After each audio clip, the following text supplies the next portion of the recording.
Shape keys allow you to hold position information of the vertices in your object. Other softwares may require you to need various duplications of your object with the edits to the shape, so it can call back on those duplications for reference. However, Blender stores the information within the data of the object, not needing any duplication unless you, as the user, want to work in such a workflow. Objects can hold a multitude of shape information, allowing you to animate the transitions between the keys, or multiple keys, such as the facial movements of a character. In order to understand and learn about shape keys, let's start with how they work. Shape keys are a final step in the creation process. It is best to ensure that your object is modeled to your liking before enacting the shape key function, as some other features will not be able to be used if the object holds shape key data. Let's look at a simple plane for an example. This plane has 4 vertices. Each vertex is told its position based on its relation to the origin. Shape key data works in a similar way. If we were to tell one key that this vertex is going to be moved to this location, it looks at the basis key to relate where in the world to move to. In this case, it records the relation as 0 units x, 1 unit y, and because we also have 3D information, 0 units z. As said before, because it looks at the basis key for relation, no matter how we manipulate the base object, it will always move in that way. And because we set these keys up, we can now animate. Now that is out of the way, let's show you how to make shape keys. Go over to the Properties window. Under Object Data, the tab looks like 3 vertices in a triangle. In this menu near the middle, you'll see the area labeled Shape Keys, with your object selected in object mode, as you can't create new keys in edit mode. Click the plus button. This adds a basis key. This key is what all future added keys will use as a reference in this object. Clicking the plus again adds a key we can use to manipulate. First, let me go over the UI you're seeing. Starting with the key list, you can see the names of the keys you've created. If you would like, you can edit these names to fit what they are for. I recommend doing this right away.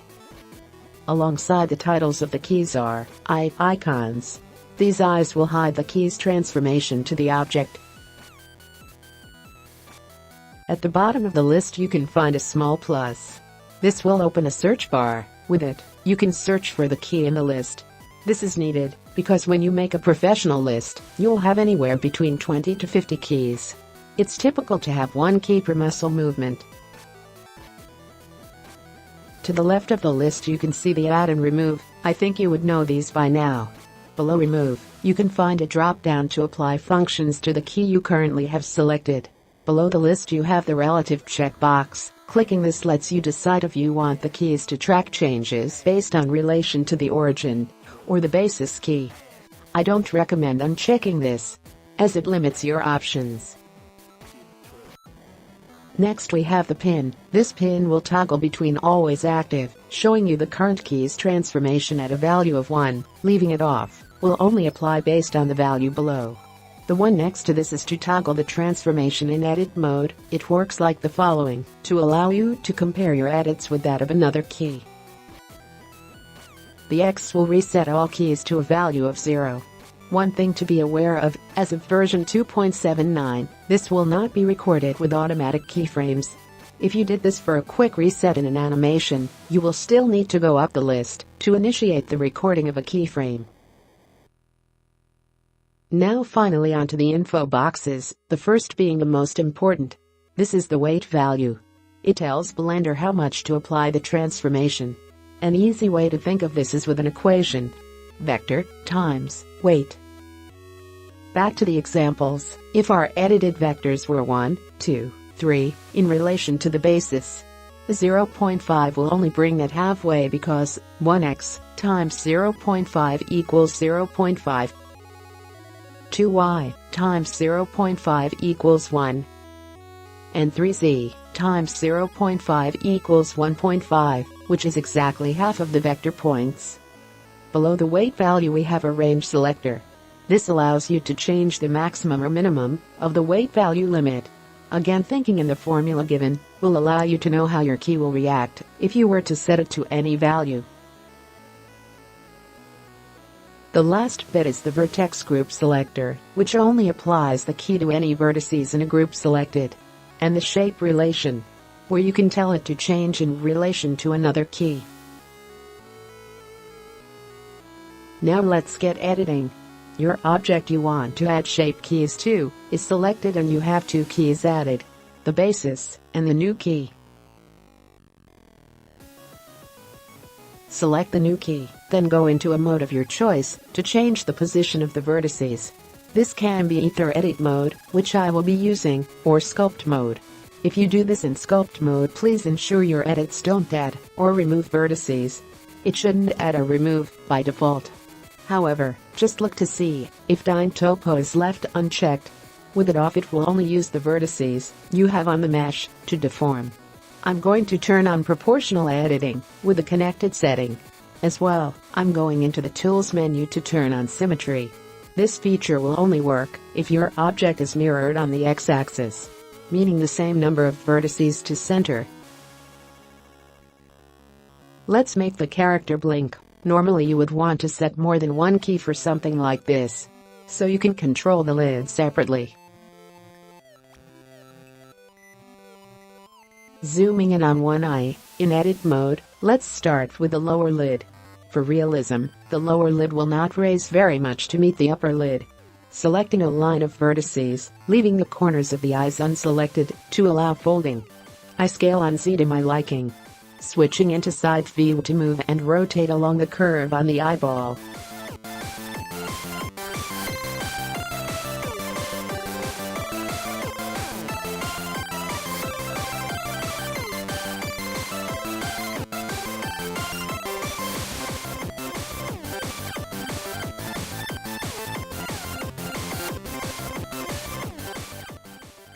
Once in a position I like, I do the same to the upper lid. As I edit, I am careful with the size of the proportional edit to only move necessary vertices.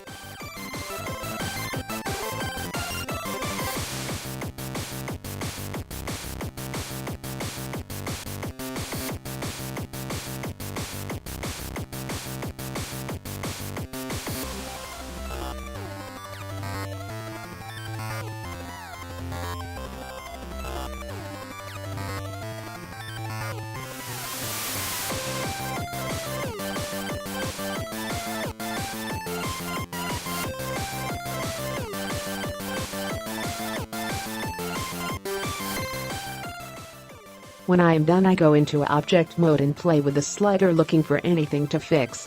When I do find something, I go back into edit mode and move it.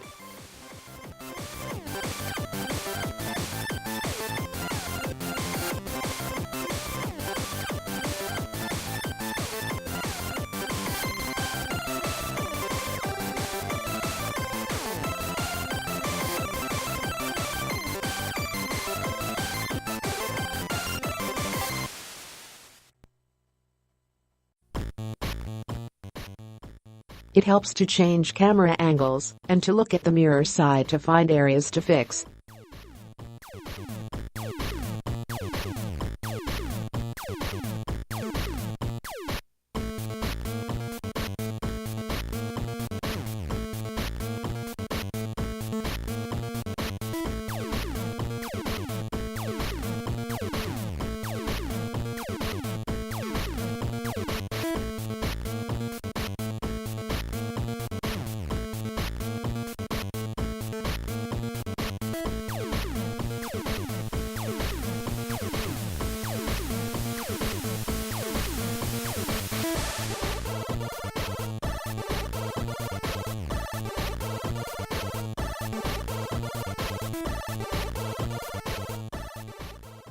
Once I am happy, I can move on to any other keys that need creation.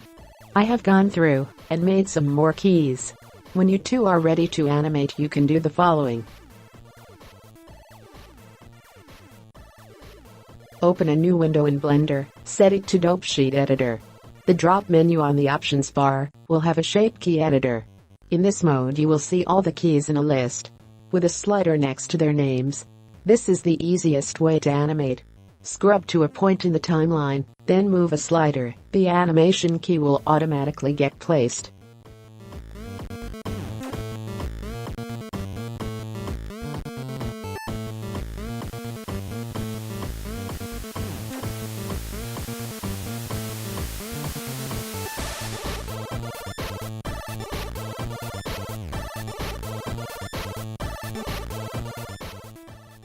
And with that, I have taught you all there is about shape keys.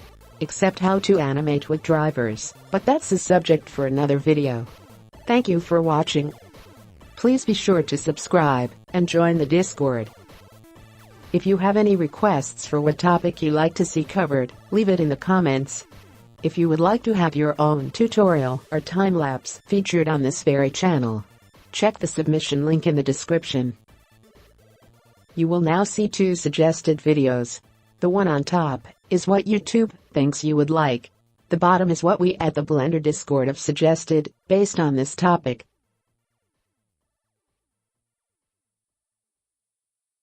See you next time.